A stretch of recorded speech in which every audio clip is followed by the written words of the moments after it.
Welcome back to our channel Lata vlogs. అందరూ ఎలా ఉన్నారండి? మేమైతే కళ్యాణంకి వెళ్ళాం కదా, అప్పుడు తీసిన వీడియోనే అండి. ఇంట్లోనే నిమ్మకాయ ఊరగాయ అయితే చేస్తున్నాము. మేము ఎలా చేసుకుంటామో చూసేయండి. ఫస్ట్ అయితే ఒక డజన్ నిమ్మకాయలు తీసుకున్నామంటే అర డజన్ నిమ్మరసం అయితే పక్కా ఉండాలండి. ఊరగాయ అంటేనే చాలా కష్టం, ప్రాసెస్ ఎక్కువ ఉంటుందేమో అనుకుంటారు, కానీ చాలా సింపుల్గా చేసేయచ్చు అండి. ఫస్ట్ టైం చేసేవాళ్ళు కూడా ఇలా ట్రై చేస్తే ఖచ్చితంగా ఊరగాయ అయితే చాలా బాగా వస్తుంది. ఇంకా నేను మా మమ్మీ వాళ్ళైతే ముచ్చట్లు పెట్టుకుంటూ ఊరగాయ అయితే స్టార్ట్ చేసామండి. మా మమ్మీ చెప్తుంటే నేనైతే మొత్తం అన్నీ వేస్తూ కలుపుతూ ఉన్నాను. మేము ఇష్టపడుతున్నామని అయితే మా పెదమ్మ మా కోసం అయితే టీ పెడుతుంది. ఇంకా ఇక్కడ ప్రాసెస్లోకి వచ్చేసామండి. కొంచెం ఉప్పు వేసుకోవాలి, సాల్ట్ అయినా వేసుకోవచ్చు, కళ్ళైనా వేసుకోవచ్చు అండి. మేమైతే కొంచెం పసుపు ఉప్పు అయితే వేసుకున్నాము. కారం కూడా తగినంత వేసుకోవాలండి. కొంచెం ఉప్పు కారం ఎక్కువే పడుతుంది. ఇంకా మెంతులు ఆవాల పొడి అయితే చూసి వేసుకోవాలండి. కొంచెం ఎక్కువైనా కానీ ఇంకా ఊరగాయ వేస్ట్ అయిపోతుంది.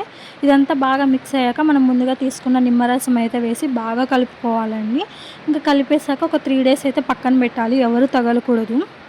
ఒకవేళ మనం చూసుకోవాలంటే స్నానం చేశాక మనం తీసి చూడొచ్చు ఎలా వచ్చింది ఏంటి అని. ఇంకా 3 days తర్వాత పోపు వేసుకోవడం అయింది. చాలా అంటే చాలా బాగుంటుంది టేస్ట్ అయితే. ఇంకా నేనైతే ఆగలేక ఇప్పుడే టేస్ట్ చేస్తున్నా. సూపర్గా వచ్చింది, ఉప్పు కారం అంతా కరెక్ట్గా సరిపోయింది. నా వీడియో కానీ నచ్చినట్టయితే ప్లీజ్ లైక్ చేయండి. Thank you for watching my videos.